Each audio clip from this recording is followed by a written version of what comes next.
Bueno, ¿cómo están? Mi nombre es Fernando Albaya. Actualmente me desempeño como DevOps dentro de los proyectos de todo pago dentro de Redbee. Eh, perdón. Les voy a proceder a dar mi charla. Primero vamos a empezar con un pequeño repaso con algunas estrategias conocidas de branching, como es Gitflow o Trunkbase, no tan conocida como GitHub Flow. Después vamos a pasar a hacer unas consideraciones y finalmente una conclusión.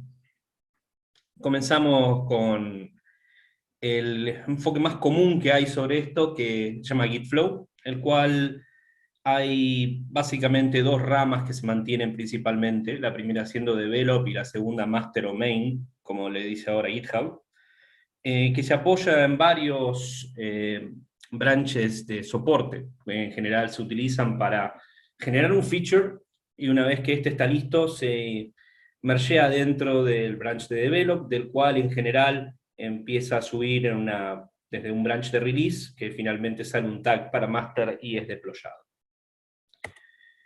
Similar, rank-based, lo único que se deshace de la rama de develop, se sale desde master, se hace el feature, se vuelve a mergear dentro de master, desde ahí normalmente tienden a sacar un branch de release y es el branch que termina siendo deployado.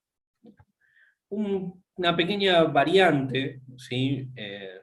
De esto sería el GitHub Flow, donde se genera el feature branch, se hace el pull request, todos los commits, se hacen todos los ajustes necesarios, pero se hace la salida desde el mismo feature branch. ¿Sí? Se genera el artifact desde ahí, llámese artifact al componente que vamos a desplegar, sea un Docker, un WAR, un jar. Y con eso, ¿sí? Si el todo no sale bien, finalmente se termina mergeando. ¿Sí? También vale destacar, hay varias variantes del Git Flow, más comunes se generan branch para cada uno de los ambientes que en general se mantienen, como un ambiente de UAT, QA, preproducción o similares, ¿no? Y se van manteniendo de esa manera.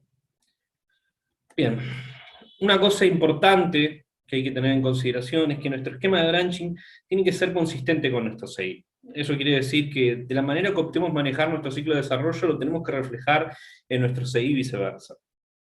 Un ejemplo de esto es si nosotros hacemos un deploy y este falla, ¿qué hacemos? ¿Dejamos el código intentando deployar hasta que levante o hacemos un rollback? Si hacemos un rollback de eso, ¿qué hacemos con el código?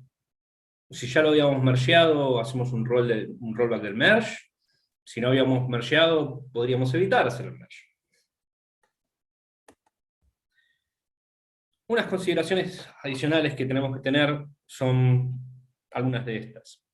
Una, por ejemplo, es el origen del artifact. Nuevamente, el Docker, WAR, jar, como lo quieras llamar. Dependiendo de cómo decidamos cuál va a ser el origen de nuestro artifact, vamos a tener implicancias sobre eso. Por ejemplo, si decidimos salir con el artifact generado desde master, significa que previamente tuvimos también que haber buildeado el artifact en desarrollo para hacer nuestras pruebas, o el artifact de un branch de release para también probar. ¿Esto qué nos genera? Si elegimos buildear exclusivamente desde master, para todas las pruebas tuvimos que haber buildeado antes, lo que significa que estamos rebuildeando las cosas una y otra vez. Eso en general nos insume costos. Ahora, el tema es que si, por ejemplo, optamos por buildear una vez, como por ejemplo salir de un pull request que se hace en desarrollo, yo genero la imagen, después de que se pasan todas las pruebas, que es la imagen que finalmente termina en desarrollo, yo podría usar esa misma imagen para salir a producción. Obviamente el problema que conlleva eso es que pueden estar faltando commits que estén en otras ramas. ¿Sí? Otro acercamiento es, puedo reducir el retrabajo de dos lugares, puedo hacerlo en desarrollo y puedo hacerlo después en release. El punto de verdad, esto es algo muy propio de nuestro proyecto TP, algo que hemos llegado a decir una y otra vez. es básicamente lo que nosotros, qué es lo que entendemos como qué es lo que está puesto en producción en este momento. O sea, nosotros tenemos que, desde nuestro código, en el repositorio, poder decir, esto es lo que está en producción en este momento. Eh, entonces, ¿qué es el punto de verdad? ¿Es nuestro branch master? ¿Es específicamente un tag? ¿Es, bueno, no sé si creo que me voy enredando, ¿no? Eh, Puntualmente, en general uno tendería a que master sea el punto de verdad, pero no siempre es cierto. Por ejemplo, dentro del esquema de track-based, yo ya mergé en master antes de hacer un deploy, lo cual en general me diría que si yo tomo como que master es lo que está en producción en este momento, no necesariamente es cierto. En algunos casos, si quieren, después podemos ver más ejemplos de eso. Después, el modelo de despliegue. Nosotros a la hora de desplegar decidimos hacer un despliegue manual, decidimos hacer el despliegue automático, tenemos el despliegue automático hasta un cierto punto y después hay una instancia de un despliegue manual. Eso obviamente nos repercute en cómo tenemos que hacer las cosas, como por ejemplo mergear nuestro código. Si tenemos un despliegue automático, pero no automáticamente mergeamos el código, bueno, nos termina pasando que después puede haber una inconsistencia. Si nosotros optamos por hacer un deploy manual y o sea, por ejemplo, un job de Jenkins que se dispare de manual a manual, también hacemos el merge automáticamente. Tendría sentido, o sea, hacer el despliegue de manera manual y después hacer de manera automática un merge. Es complicado. Bueno, pruebas automáticas, esto es bastante simple. ¿Tenemos o no tenemos pruebas automáticas? Es a veces una decisión que invertir el tiempo en tenerlas afecta en cómo vamos a manejar nuestros branch. La estrategia que tenemos ante fallos, como dije antes, es si dentro de un despliegue hacemos falla el despliegue porque fallaron las pruebas, porque no levanta el servicio, porque salió todo ok, pero finalmente después nos topamos de que hay un issue y deciden volver atrás la versión. ¿Qué estrategia vamos a hacer con eso? O sea, ¿vamos a volver a una versión anterior? ¿Vamos a buildear de vuelta? Son cosas que tenemos que tomar nuevamente en consideración. Disculpen por la repetición. Después, el merge. ¿Qué significa el merge dentro de nuestro ciclo de desarrollo? El evento del merge puede significar varias cosas. Cuando mergeo, yo puedo decidir hacer un deploy. Es decir, que si, por ejemplo, en un caso de un Git flow, yo tuviera varios branches, por ejemplo, sería desarrollo, QA, UAT, el merge a ese branch podría justamente disparar lo que es el deploy automático a dicho ambiente. ¿Sí? Tal vez el merge simplemente significa, en mi caso, que todo corrió ok. O sea, que no necesito manejarlo porque es simplemente la culminación de lo que yo estaba haciendo. Es decir, yo dentro del pull request ya generé el artifact, hice el deploy, corrí las pruebas y dio todo ok. Entonces el merge finaliza todo el proceso. El ownership, obviamente, de un repositorio también nos impacta. Es decir, si hay un equipo puntual que es dueño de ese código o no. Un ejemplo claro, por ejemplo, sería una arquitectura de microservicios donde no necesariamente nadie es dueño de nada. O sea, uno tiene libertad de ir a tocar el repositorio que corresponda porque necesito crear un nuevo endpoint en un microservicio para poder acceder a la base de datos que le corresponde al microservicio. Y no necesito la autorización del equipo para hacerlo. Esto obviamente nos va a pegar, porque significa que cualquiera puede venir a tocar nuestro código, no necesariamente tiene que estar informado, o yo tengo que estar informado de qué es lo que están haciendo para venir y hacer esos cambios. Y en general, bueno, lleva a falta de comunicación, el primer problema principal de no tener un ownership. Después está la cadencia. Cada cuánto nosotros hacemos releases, o sea, mientras más rápido sea, ¿sí? La velocidad en la que estamos saliendo, más chances de conflictos vamos a tener. Y mientras más lento sea, más chances tenemos de que las cosas que tenemos en nuestro código no reflejen el ambiente productivo. puntualmente por cosas que se dan en el día a día, uno podría decir. En general, algo que no tiene urgencia eh, tiende a ser dejado para después. Otro factor sería el tema de los ambientes. Hay mucha gente que opta por mantener, como dije en Gitflow, mantener un branch por ambiente, para, supongamos en algunos casos, hacer las famosas configuraciones por código de cada uno de los ambientes, o bien optan porque ese branch dispare un CI que haga los deploys, es decir, una suerte de GitOps, ¿no? El tamaño del equipo también influye mucho, o sea, no es lo mismo trabajar con un equipo pequeño de 5 personas que trabajar en un equipo de 120. Eh, Nuevamente, o sea, mientras más gente, mayor desinformación. En general, no todo el mundo va a estar al tanto de todo. Entonces, es muy importante al entender ese factor a la hora de tomar decisiones de qué vamos a hacer. Después tenemos las certificaciones. A veces hay proyectos que tienen certificadores externos, es decir, no tenemos, la certificación nos queda dentro de nuestro equipo, sino que depende de unos terceros, los cuales nos pueden poner demandas, si uno quisiera, sobre las condiciones en las que se entrega el código o en cómo está el ambiente.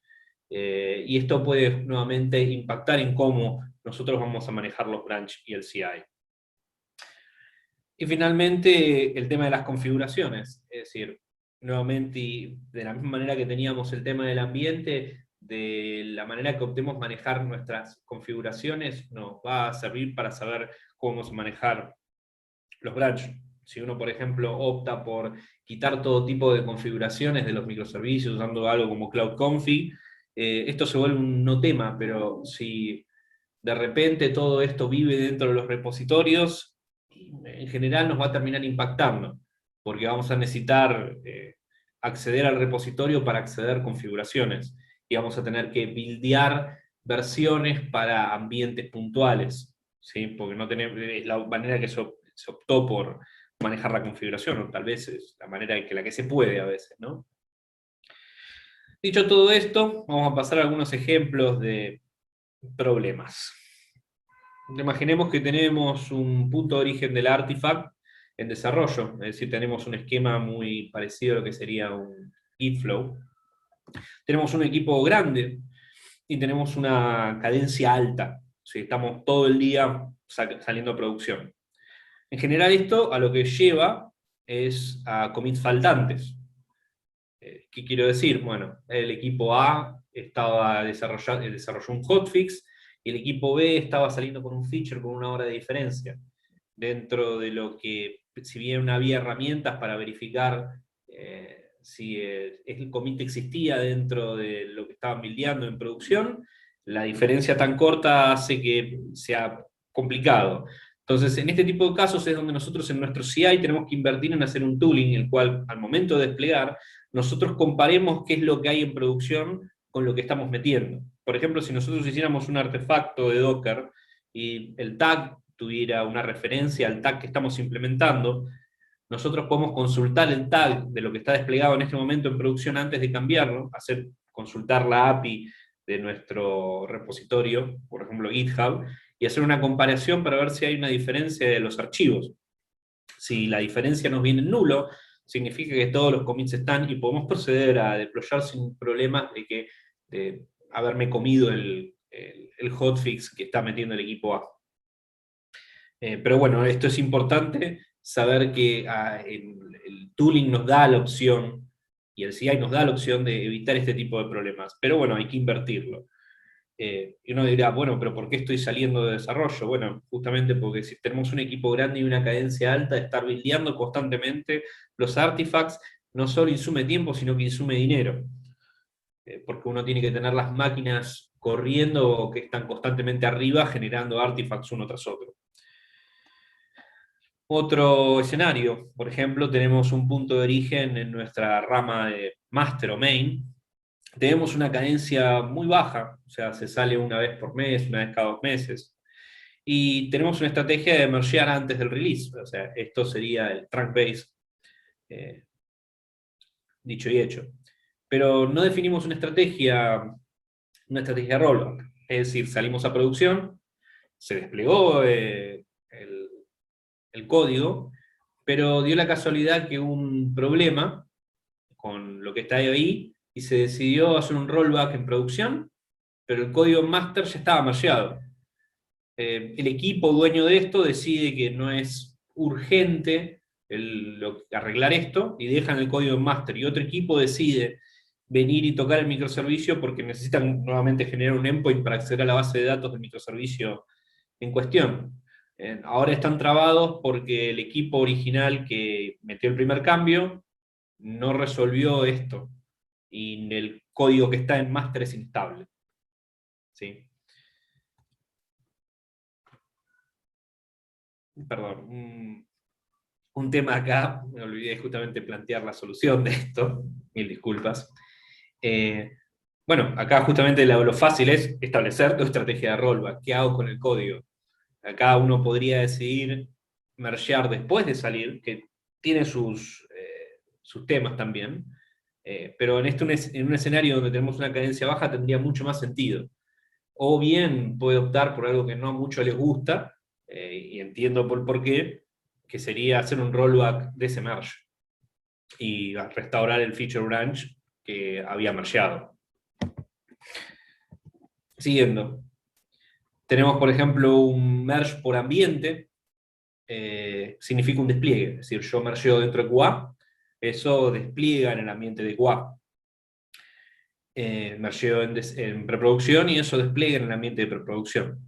Tenemos un equipo de certificaciones externas, ¿sí? El cual nos demanda de que no podemos cambiar las versiones ni podemos bajar las cosas porque están certificando.